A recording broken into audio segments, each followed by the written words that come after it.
Arunachal, the hidden beauty of India. ভারতের উত্তর পূর্বস্থ এমন একটি রাজ্য যার সৌন্দর্য কোনো কোনো অংশে লাদাখ, স্পিতি, হিমাচল প্রদেশ আরও অনেক জায়গাকে হার মানায় সৌন্দর্যে। যার সৌন্দর্য আজও বহু মানুষের কাছে অধরা, যার অনেকটাই এখনও প্রায় আনএক্সপ্লোর্ড অবস্থায় রয়েছে। জীবনে আজও অবধি যতগুলো ভালো ডিসিশন নিয়েছি তার মধ্যে অরুণাচল ছিল অন্যতম আমার ডিসিশন। অরুণাচলের প্রাকৃতিক সৌন্দর্য, নিবিড়তা, একাকিত্ব এর মাঝে যেন আমি হারিয়ে গেছিলাম, নিজের অস্তিত্ব সম্পর্কে যেন বুঝতে পারছিলাম, আর প্রাকৃতিক নিবিড়তার মাঝখানে যেন নিজেকে বিলিয়ে দিয়েছিলাম। অরুণাচল প্রদেশ সম্পর্কিত এই ভিডিওতে না থাকছে তাওয়াং, না থাকছে বুমলা, থাকছে জিরো, মেচুকা, আনিনির মতো কয়েকটি অফবিট প্লেস। আর এই সমস্ত অফবিট প্লেস নিয়েই হতে চলেছে এই সম্পূর্ণ ভিডিওটি। তো ভিডিওটি শুরু করা যাক।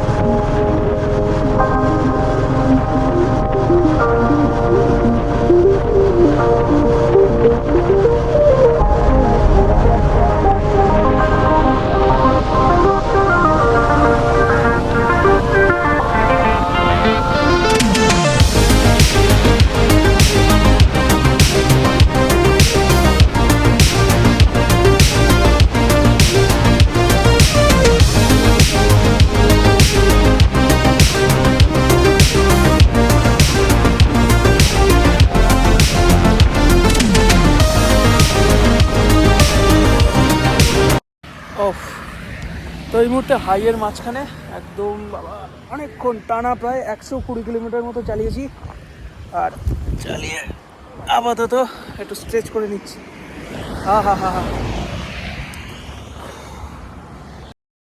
আর এই হচ্ছে বাইকের লাগেজ মাউন্টিং, ট্যাঙ্ক ব্যাগ, কার্বোনেটর একটা মড ব্যাগ সাইডের জন্য, আর সামনে পিছনে টেল ব্যাগ। আর এই মোটামুটি বাইকের লুকস আসছে।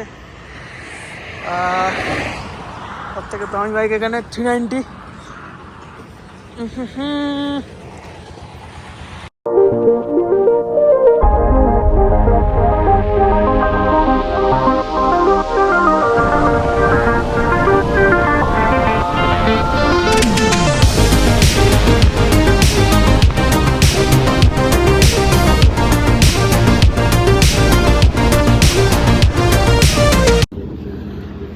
হাইওয়ে রাইড এতটাই বোরিং লাগে না, শুধু কংক্রিটের রাস্তা, দু সাইডে খুব একটা ভিউ থাকে না, শুধু চলেই যাও, একদম মেশিনের মতো চলে যেতে হয়, আর হাত পা এত আড়ষ্ট হয়ে যায়।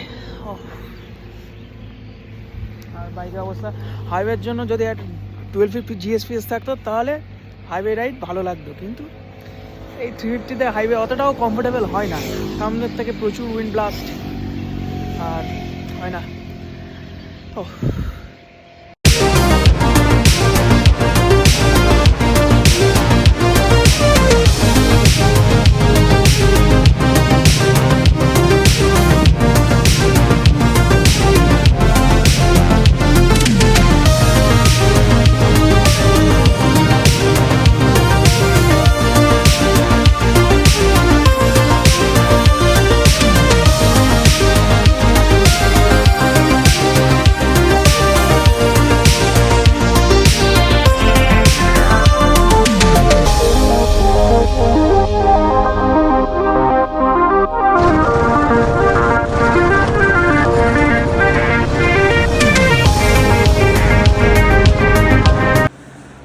Good morning from Siliguri. আজকে যাব গুয়াহাটি। এখান থেকে গুয়াহাটির ডিস্টেন্স প্রায় 409 কিলোমিটার, আর টাইম অ্যাপ্রক্স 9 ঘন্টা লাগবে। তো 9 ঘন্টাটা আমরা ধরছি 10 থেকে 12 ঘন্টা। আর এখান থেকে রুম থেকে সবাই চেক আউট করে গেছে, আর অল্প কিছু আছে। আর এই আমার dressing set up, riding jacket, riding jeans. Although jeans আমি বেশি প্রেফার করি, কেন জিন্স আমি রাইডিং জ্যাকেটের থেকে বেশি কমফোর্টেবল আমি ফিল করি। আর রাইডিং জ্যাকেট অবশ্যই সেফটি বেশি, but in case of me ঠিক আছে, এটা চলে যায়। আর এই রুমের পরিস্থিতি, এখন হেলমেট নেবো, 2টো হাইড্রেশন ব্যাগ আছে, আর একটা লাস্ট চেক আপ দেবো, আর তারপরে সোজা চলে যাবো গুয়াহাটির উদ্দেশ্যে। আজকে গুয়াহাটি স্টে করব, তারপর ওখান থেকে আগে চলতে শুরু করব পরশু দিন গুয়াহাটি থেকে যাব জিরো। পরশু দিনও একটা ভালো রাইড আছে, পরশু দিনও প্রায় 400 কিলোমিটার মতোই রাইড রয়েছে। তো চলো।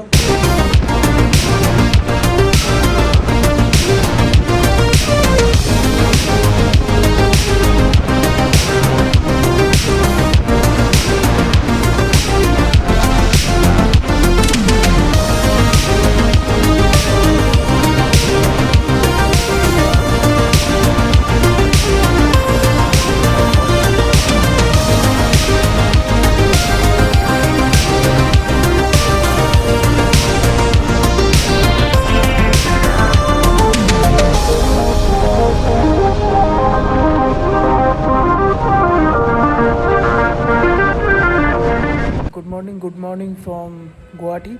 আর এখন ঘড়িতে বাজে প্রায় 7টা, আর খুব বেশি নেই, এখান থেকে বেরিয়ে যাব। আজকে আমরা অরুণাচল প্রদেশে এন্টার করব, আর এখান থেকে আমরা যাব অরুণাচল প্রদেশের জিরো সার্কিট। আর ট্রিপটা মেনলি হতেই চলেছে জিরো, মেচুকা, আনিনি, এইগুলো। তাওয়াং, বুমলা এদিকে আমরা যেতে চাচ্ছি না, যাবও না। মেনলি অফবিট যেগুলো একটু নন পপুলার, আন্ডার রেটেড, যেখানে সচরাচর ট্যুরিস্টই যেতে যায় না, তো সেদিকে আমরা আজকে যাচ্ছি। তো চলো। এখন গুয়াহাটি থেকে জিরো দূরত্ব ছিল 409 কিলোমিটার, আর গুগল ম্যাপে সময় দেখাচ্ছিল প্রায় 8.5 ঘন্টা সময় লাগবে। But we believe in journey. আমাদের কাছে ডেস্টিনেশন অতটা ম্যাটার করে না। অবশ্যই করে, তার মানে এই না যে আমরা ডেস্টিনেশনের উদ্দেশ্যে পুরো জার্নিটা একেবারে তাড়াহুড়োর মধ্যে কাটিয়ে দেবো। আমরা স্লোলি একটু টাইম হাতে রেখেই চলি, যাতে পুরো জার্নিটা আমরা এনজয় করতে পারি, প্রপার ভিউর আমরা স্বাদ নিতে পারি, আর খুব একটা হেডেকও রাখি না। তো কখনো কখনো এই 8.5 ঘন্টার জার্নি আমাদের একটু ক্যাজুয়ালিটির কারণে কখনো 10 ঘন্টা, 10.5 ঘন্টাতেও পরিণত হয়। But this is a part of our journey and we are happy with it.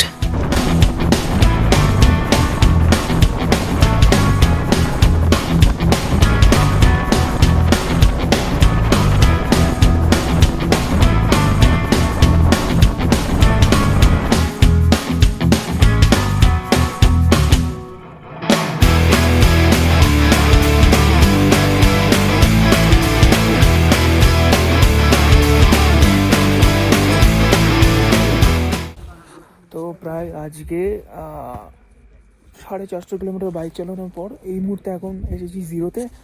আর রাতের অন্ধকারে তো বোঝা যাচ্ছে না রাস্তাটা কতটা কি সুন্দর, তবে এটুকু আন্দাজ করতে পারছি যে জায়গাটা অসাধারণ হবে, আর এর সম্পূর্ণ আমেজ পাওয়া যাবে কালকে সকালবেলা। আর চারিদিকে জায়গাটা দেখো, একটা আভাস পাচ্ছি যে হ্যাঁ, জায়গাটা কিছু একটা আছে, জায়গাটার ব্যাপারে সিনারি অবশ্যই ভালো হবে, এইটুকু আমি সেরকম একটা আভাস পাচ্ছি। আর চলো কাল সকালেই তাহলে দেখা যাক কীরকম সিনারি আমরা দেখতে পাই। গতকাল রাতে জিরো সম্বন্ধে যে প্রেডিকশনটা আমি করেছিলাম তা খুব একটা আমি ভুল করিনি। সকালবেলা জিরো ছিল সম্পূর্ণ ম্যাজিক্যাল, এক অন্যরকম বাতাবরণ ছিল সম্পূর্ণ জিরোর। নিস্তব্ধতা, চারিদিকে শান্তি আর নিবিড়তা বিরাজমান ছিল, আর সেখানে টেন্ট পিচ করে একেবারে আমাদের সোনায় সোহাগা হয়েছিল সম্পূর্ণ পরিবেশটি। আর সকালবেলা জিরোর সিনারিও ছিল খানিকটা এই রকম।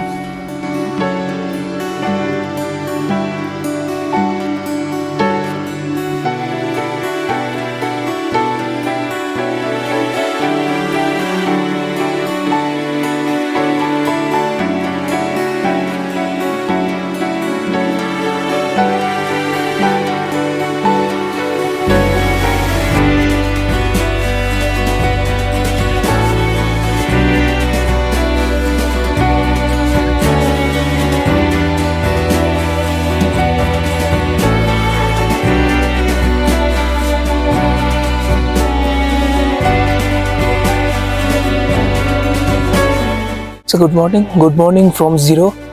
আর যেমনটা রাতের বেলা বলেছিলাম, জায়গাটা অসম্ভব সুন্দর। সত্যি আমার আন্দাজ সঠিক ছিল, ভুল কিছু ছিল না। আর এতটাই মনোমুগ্ধকর পরিবেশ এখানে, চারিদিকে পুরো নিস্তব্ধতা, আর ওইদিকে আমাদের টেন্ট রয়েছে। আর অসাধারণ হালকা খুব মৃদুমন্দ বাতাস হচ্ছে, খুব ঠান্ডা এই মুহূর্তে লাগছে না, টেম্পারেচার অনেকটা অ্যাডজাস্ট করে নিয়েছে বডি। আর দীর্ঘ 1500 কিলোমিটার প্রায় চালানোর পর যখন এরকম একটা জায়গায় আসি তখন সমস্ত ক্লান্তি দূর হয়ে যায়, আর ক্লান্তি বলে কিছু থাকে না।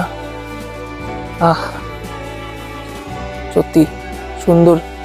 অরুণাচল ম্যাক্সিমাম লোক দেখি বুমলা, সিলাপাস এইগুলোই তো বেশি ফোকাস করে, বাট চলো এবার একটু জিরো গিয়ে দেখা যাক। এরকমই একটা প্ল্যান হলো, এসে ভুল হয়নি। I think we made a right decision two came here. অসাধারণ জায়গা। দীর্ঘ 1500 কিলোমিটার রাইড করার পর সময় ছিল এখন শরীরটাকে একটু বিরতি দেওয়া। আর জিরো জায়গাটাই ছিল এতটাই সুন্দর যে কি করে একটা দিন হেসে খেলে কেটে গেল বোঝাই গেল না। আর জিরোতে ভিউ পয়েন্ট বলতে গেছিলাম আমরা শিখে লেকে আর জিরো ভিউ পয়েন্ট। সারাদিনটা জিরোতেই হেসে খেলে কাটিয়ে দিই, আর সময় জলের মতো গড়িয়ে গেল।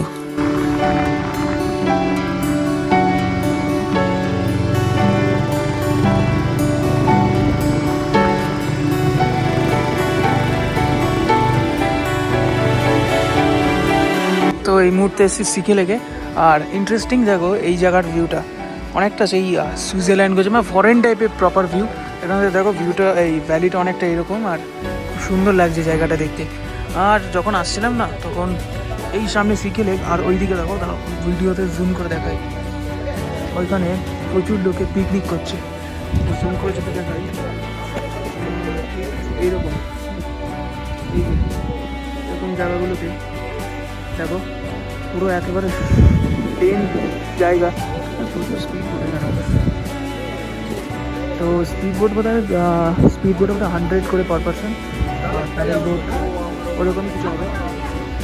তো আমরা ভাবছি দেখি প্যাডেল বোটে, বা প্রথমে ভাবছিলাম করবো, কিন্তু প্যাডেল বোটে একসাথে 3 জন হবে, কিন্তু আমরা হয়েছি 5 জন। তো দেখি বোধহয় এখন স্পিড বোটই করতে হবে।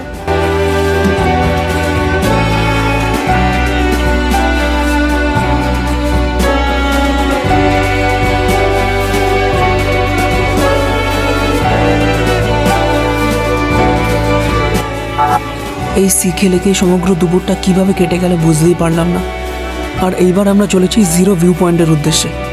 আর জিরো ভিউ পয়েন্টে গিয়ে সমগ্র জিরো ভিলেজের যে ভিউটা আমরা দেখলাম তা এক কথায় অতুলনীয়। তো এখানে একটা জায়গা আছে জিরো ভিউ পয়েন্ট নামে, আর এখান থেকে এই জাস্ট এই রাস্তা দিয়ে আমরা উঠে এইভাবে গিয়ে সোজা ওইদিকে, আর এটা হচ্ছে জিরো ভিউ পয়েন্ট নামে জায়গাটার নাম। আর আমরা গিয়েছিলাম সিলেক না শ্রীলেক, আমি গুলিয়ে ফেলছি। তো ওখান থেকে এখানে আসলাম, আর উপরে একটা ভাস্ট ভিউ আছে, মানে ওখানে সামনে এয়ারপোর্ট আছে।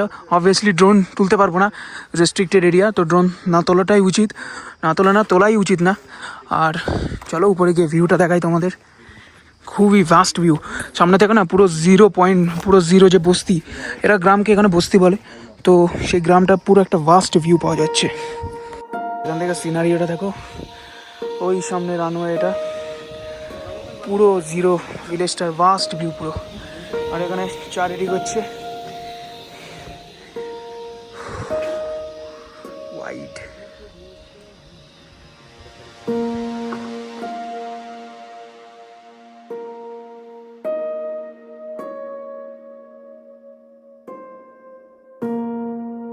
বিগত 3 দিন অর্থাৎ প্রায় 1500 কিলোমিটারেরও বেশি আমরা রাইড করেছি, আর কম বেশি অনেক এক্সপিরিয়েন্স গেইন করেছি এই রাইডে। এখনও তো অনেকটাই বাকি। আর এতটা কষ্ট করার পরে যখন এইরকম একটা সানসেটের আমরা সম্মুখীন হই না, তখন মনে হয় হ্যাঁ, এত কষ্ট সার্থক। জীবন যেন এখানে এসে থমকে দাঁড়ায়। নিজের প্রত্যেকটা শ্বাসকে আমরা অনুভূত করতে পারছিলাম, আর এটাই মনে হচ্ছে লাইফ, আর এর জন্যই বেঁচে থাকা, আর এইভাবেই বেঁচে থাকতে চাই। এইটুকুই জাস্ট। দেখা হচ্ছে নেক্সট পার্টে, নেক্সট অংশে ভিডিওর। আর নেক্সট অংশে থাকছে মেচুকা আনিনি সংক্রান্ত যাবতীয় ফুটেজ। আর আজকের ভিডিও এই অবধি, দেখা হচ্ছে নেক্সট ভিডিওতে।